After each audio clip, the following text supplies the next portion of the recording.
안녕하세요. 따뜻한 복지사를 꿈꾸는 따복TV입니다. 수급자들은 안 그래도 혜택이 많은데 기초연금까지 주는 건 아니다. 이미 수급자들은 지원을 받고 있는데 또 기초연금까지 주자고 하자니 세금이 남아도냐, 이런 내용이었는데요. 저는 수급비나 국민연금, 공무연금을 받으니까 기초연금을 주면 안 된다, 이런 게 아니라 깔끔하게 그냥 소득하의 70%에게 주는 것으로 갔으면 좋겠어요. 그 다음, 수급자분들은 안 그래도 혜택이 많은데 기초연금까지 달라고 하냐 하는 내용이었어요.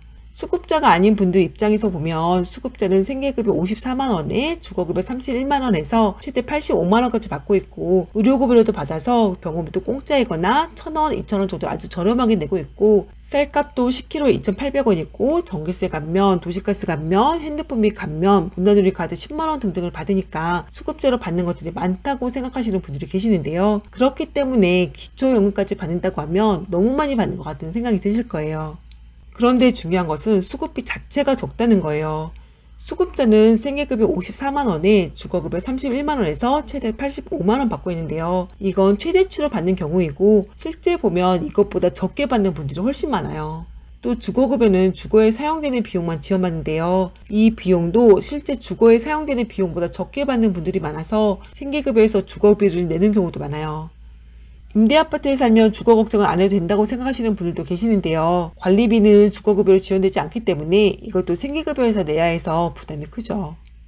생계급여도 가장 많이 받는 분들이 54만원 받는 거라 실제로는 이 금액 모두 못 받는 분들이 많아요. 만약 54만원을 전부 받는다고 해도 이 돈이 우리가 일상생활을 하는데 정말 충분한가는 한번 생각해 봐야 돼요. 아까 말씀드렸듯이 주거급여로 주거가 해결이 안 돼서 생계급여에서 주거비를 써야 하는 경우도 많고요. 공과금이 감면된다고는 하지만 말 그대로 감면이지 공짜가 아니기 때문에 여기에도 돈이 들어가요. 병원비도 저렴하게 내는 거지 아예 안 내는 것이 아니고, MRI나 치과 치료와 같은 비급여 항목을 이용하는 것은 비싸서 엄두도 못 내는 경우가 많아요. 그래서 자신의 질병을 아는데도 병원 치료를 제때 못해서 병을 키우기도 하죠. 더구나 요즘에 물가가 많이 올라서 달걀 한 판이 10,000원이나 하는데 생계급여로 한 달 54만원 지원되는 게 그렇게 많이 지원되는 걸까요?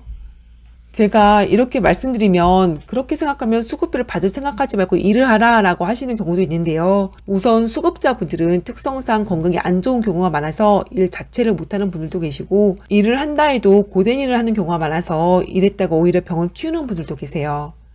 만약 건강해서 일을 해도 괜찮다고 하더라도 수급비에서 일한 것의 70%만큼 깎아서 주고 어느 정도 이상으로 벌면 수급자에서 탈락하기 때문에 한 달 급여와 수급자 혜택을 비교해 봤을 때 오히려 손해보는 경우도 많아요.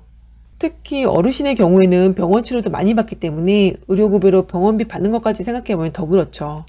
그럼 또 수급자는 어떻게 해서든 정부에게 받으려고만 하는 게 문제라고 하시는 분들도 계실 텐데요. 지금 경제적으로 조금이나마 여유가 있다면 위험 요소가 있다고 하더라도 어떻게든 시도해 볼 텐데, 지금 막다른 길에 몰려서 뭐 하나 잘못되면 앞이 아예 안 보이는데 그럼 어떻게 해야 하나요?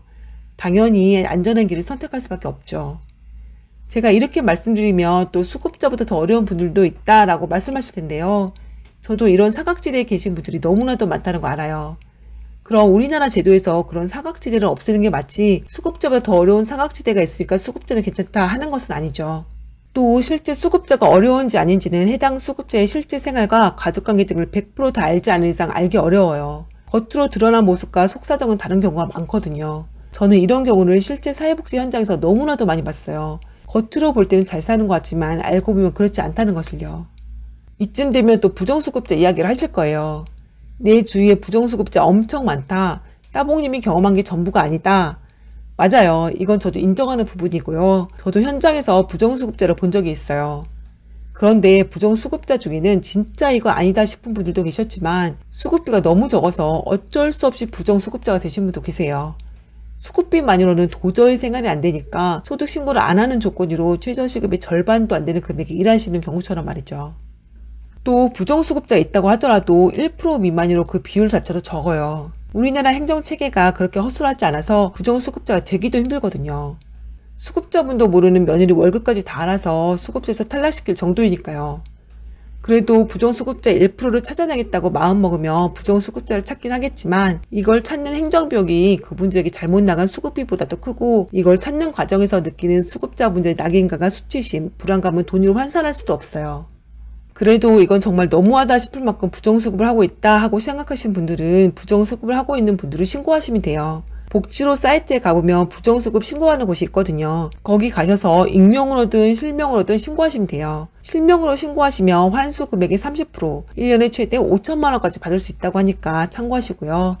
그 다음 기초수급자에게 기초연금을 준다는 것에 세금이 남아 도냐 하는 댓글이에요. 저는 사실 지금처럼 기초연금을 주려면 어르신 모두에게 줘야 한다고 생각해요. 소득과의 70%를 구분한 기준이 불합리한 게 많기도 하고 우리나라는 소득 상위 5%, 10%에게 소득과 재산이 편중되어 있어서 소득과의 70%와 90% 간의 소득과 재산 차이가 그렇게 크지 않거든요. 그렇다고 그 10%를 구분하자니 그 기준도 애매하고 그걸 구분하는 행정비용도 만만치 않게 들기 때문에 그냥 다 주는 게 나은 것 같은데 그게 힘들다는 것을 전제로 말씀드릴게요. 2017년 기준 우리나라는 노인 빈곤율이 44% 정도 돼요. 쉽게 말하면 노인 10명 중 4, 5명은 빈곤하죠. 우리나라가 전 세계 10위권의 경제 대국인데 이렇다는 게 정말 아이러니하고 저 또한 언젠가 노인이 될 텐데 우울한 마음이 들어요.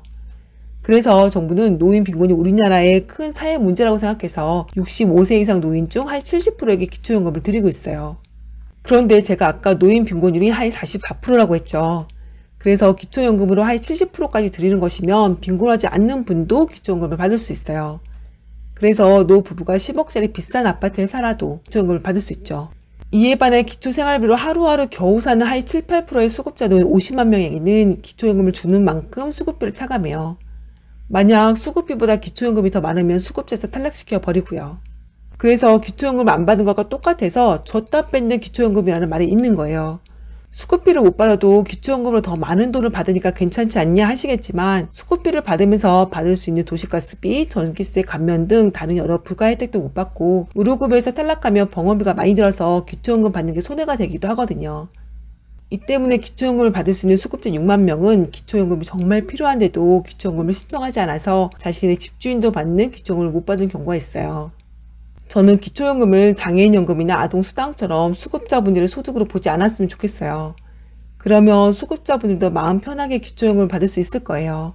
이게 정부 예산상으로 도저히 불가능하다면 근로소득공제처럼 최소한 30% 금액이라도 보장해줘서 수급자분들도 기초연금으로 10만 원을 더 받을 수 있었으면 좋겠어요. 그럼 조금이나마 소득이 보장되고 기초연금 때문에 생계급에서 탈락해도 의료급여는 탈락하지 않을 수도 있거든요. 나이가 들면 누구나 건강에 이상이 생겨요. 이 나이가 소득 하위 20%는 60세이고 소득 상위 20%는 72세예요. 이 나이가 지나면 병원에도 더 자주 다녀야 하고 먹는 것도 더 잘 챙겨 먹어야 돼요. 이전에는 걸리지 않았던 감기도 자주 걸려서 잔병 치료를 자주 하게 되고 그전엔 걸어갈 수 있었던 곳도 차를 타야 겨우 갈 수 있죠.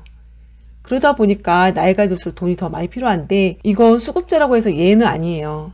수급자는 건강이 안 좋은 경우가 많아서 돈이 더 많이 필요하죠. 이럴 때 기초연금이라도 있으면 얼마나 좋을까 생각이 들어요. 이런 의미에서 수급자에게도 기초연금의 혜택을 누리게 해주셨으면 좋겠고 이를 위해서 2022년도 본인 살림 계획할 때 이 부분이 꼭 반영됐으면 좋겠어요. 오늘 제가 드릴 말씀은 여기까지고요. 한 가지 알려드릴 사항이 있어서 조금만 더 말씀드릴게요. 제가 이제까지 200개가 넘는 영상들을 올렸는데요. 필요한 정보를 찾으려고 해도 어디에 어떤 정보가 있는지 몰라서 찾기 어렵다는 의견이 많았어요. 그래서 제 유튜브에 재생 목록을 새롭게 만들었어요. 여기 제 유튜브에 재생 목록을 클릭하시면 이렇게 나오거든요. 제가 자주 말씀드리는 기초생활보장제도의 각 급여에 대한 부분, 소득과 재산, 근로능력, 부양부자 조건, 기초연금 등등을 각 목록에 따라서 구분해 놓았으니까 궁금한 내용 있으면 재생 목록 참고해서 확인하시면 좋을 것 같아요. 그럼 오늘은 진짜 여기까지 하고 다음 시간에 또 뵙는 걸로 할게요. 아무나도 좋은 하루 보내세요.